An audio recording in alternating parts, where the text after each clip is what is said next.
दोस्तों, आज के समाचार पत्र के माध्यम से जो शिक्षकों के लिए मुख्य मुख्य न्यूज आया है उसको हम लोग इस वीडियो में देखने वाले हैं।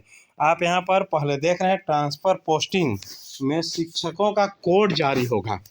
अब ये कोड क्या है इसके बारे में हम लोग जानेंगे, इसका क्या फ़ायदा है, इसका क्या नुकसान है, यह भी हम लोग इसमें देखने का प्रयास करेंगे।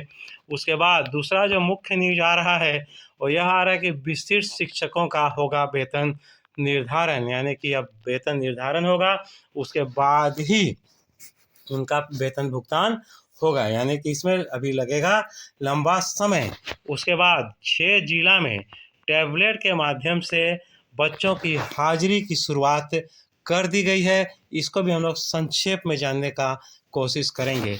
दोस्तों, आगे बढ़ने के पहले आप यदि हमारे चैनल में नए हैं, चैनल को सब्सक्राइब नहीं किए हैं तो कृपया चैनल को सब्सक्राइब कर लीजिएगा, बेल बटन दबा लीजिएगा। और आइए हम लोग देखते हैं आज के इस न्यूज़ को, और इसको शेयर भी कर दीजिएगा अपने लोगों तक। देखिए, ट्रांसफ़र और पोस्टिंग को लेकर के जब से यह कहा गया था कि अब जिला से जिला शिक्षा पदाधिकारी के द्वारा ही किया जाएगा, तो कुछ शिक्षकों के मन में यह डर हो गया था कि अब यहाँ पर ट्रांसपेरेंसी नहीं रहेगी।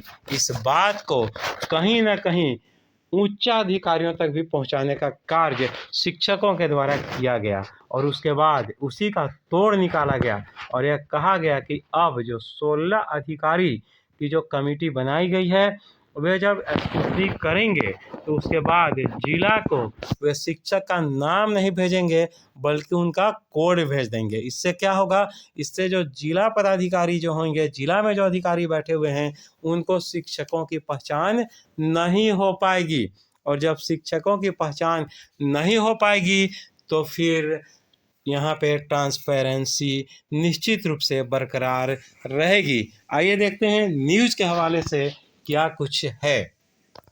ट्रांसफ़र पोस्टिंग में मुख्यालय से जिलों को शिक्षकों का नाम नहीं बल्कि कोड जारी किया जाएगा। जी हाँ, कोड जारी किया जाएगा। इससे जिला के जो अधिकारी हैं वो शिक्षक की पहचान नहीं कर पाएंगे, ये बात है यहाँ पर। अब ये जो प्रक्रिया है यह भी प्रक्रिया होनी है सॉफ्टवेयर के माध्यम से ही। अगले सप्ताह से इसके लिए जिलों को कोड भेजा जाना शुरू होने की संभावना है। शिक्षकों के स्थानांतरण के लिए सभी जिलों से आवेदन मांगा गया था और अब उसकी स्क्रूटनी 16 अधिकारियों की कमेटी के द्वारा की जा रही है, और जब स्क्रूटनी का कार्य शुरू हो जाएगा तब कोड भेजा जाएगा जिला को, और उसके बाद फिर यहाँ पर जो डीयू महोदय हैं वे प्राथमिकता के आधार पर शिक्षकों का ट्रांसफ़र कर देंगे। अब यहाँ पर समस्या तब उत्पन्न होगी जब उस शिक्षक का ट्रांसफ़र कर दिया गया कोर्ट के हिसाब से, उसकी तो पहचान नहीं हो पाई, लेकिन जहाँ पर उनको ट्रांसफ़र किया गया यदि वे वहाँ पर नहीं जाएंगे तब फिर ये मामला यहाँ पे अटक सकता है। ठीक है, तो ये न्यूज़ है, मतलब ये है कि शिक्षकों का कोड जारी होने से शिक्षक को लाभ ही होगा, नुकसान शायद ना हो। विशिष्ट शिक्षकों का होगा वेतन निर्धारण। देखिए, जो नियोजित से विशिष्ट शिक्षक बन चुके हैं अब उनको वेतन भुगतान भी किया जाना है, लेकिन जब तक प्राण नहीं बनेगा तब तक उनका वेतन भुगतान नहीं हो पाएगा, ऐसा कहा जा रहा था। लेकिन अब इसमें एक और चीज़ आ गया।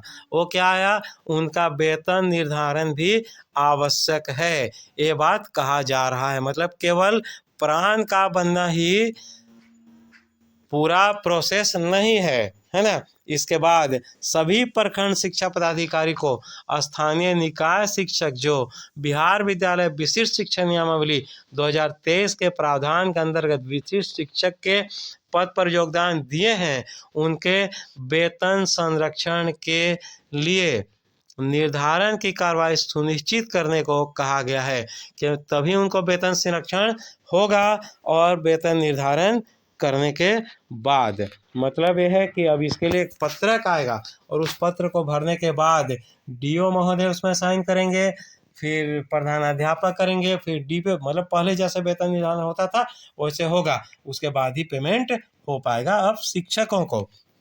उसके बाद देखिए तीसरा और सबसे प्रमुख न्यूज में इसको शामिल आप कर सकते हैं, क्योंकि एसीएस महोदय जी के द्वारा कहा गया है कि विद्यालय को पेपरलेस बनाना है, और उस पेपरलेस बनाने के में ये जो पहला कदम है यह विभाग के द्वारा उठा दिया गया है। क्या है ये? यह 6 जिलों में प्रधानाध्यापक को दिया गया है टैबलेट, और उस टैबलेट के माध्यम से कक्षा 3 के जो विद्यार्थी हैं उनका ऑनलाइन उपस्थिति दर्ज करना है। अब जब यह सफल हो जाएगा तब फिर इसको और कुछ जिला में बढ़ाया जाएगा, और उसके बाद फिर पूरे विद्यालय में, पूरे बिहार के विद्यालय में इसको लागू करने की बात चल रही है। और जब ये लागू हो जाएगा तो निश्चित रूप से विद्यालय बिल्कुल पेपरलेस की ओर एक कदम और बढ़ा लेगा। तो इस तरह से ये आज के न्यूज़ के माध्यम से ये सारे न्यूज़ था। और यहाँ पर देख लीजिए आप क्या है, ये जो कक्षा 3 के वर्ग शिक्षक द्वारा चेतना सत्र के दौरान टैबलेट के माध्यम से लिए गए आगे से एवं पीछे से एक एक फोटो पोर्टल पर अपलोड किया जाना है। चयनित विद्यालयों के कक्षा 3 में अध्ययनरत विद्यार्थियों के अर्धवार्षिक एवं वार्षिक परीक्षा के परिणाम टैबलेट के माध्यम से प्रविष्टि किए जाएंगे, है ना। मतलब ये सारा कुछ किया जाना है। जो भी आंकड़ा होगा बच्चों का, जो भी क्लास 3 के हैं उनका आंकड़ा जो भी होगा उसको पोर्टल पर अपडेट कर देना है। इस पायलट प्रोजेक्ट के सफल क्रियान्वयन के लिए 8 फरवरी को सभी चयनित विद्यालयों के प्रधानाध्यापक और कक्षा 3 के वर्ग शिक्षक एवं संबंधित जिला के जिला शिक्षा पदाधिकारी, जिला कार्यान्वयन पदाधिकारी को ऑनलाइन प्रशिक्षण दे दिया गया था, और इसको विद्यालय में 10 फरवरी से लागू कर दिया गया है। ये निश्चित रूप से डिजिटल तकनीक को बढ़ावा भी देगा और इससे पारदर्शिता भी सुनिश्चित हो पाएगा, ऐसा विभाग का मानना है। चलिए फिर क्या कुछ हो पाता है तो उसको भी हम लोग देखेंगे, और इसी तरह के न्यूज़ को पाने के लिए आप चैनल में बने रहिएगा, और यदि आप चैनल को सब्सक्राइब नहीं किए हैं तो कर लीजिएगा, बेल बटन दबा लीजिएगा। दोस्तों, आज के समाचार पत्र के माध्यम से जो शिक्षकों के लिए मुख्य मुख्य न्यूज आया है उसको हम लोग इस वीडियो में देखने वाले हैं। आप यहाँ पर पहले देख रहे हैं ट्रांसफ़र पोस्टिंग में शिक्षकों का कोड जारी होगा।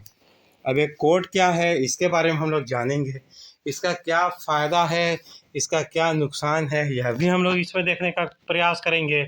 उसके बाद दूसरा जो मुख्य न्यूज आ रहा है वो यह आ रहा है कि विशिष्ट शिक्षकों का होगा वेतन निर्धारण, यानी कि अब वेतन निर्धारण होगा उसके बाद ही उनका वेतन भुगतान होगा, यानी कि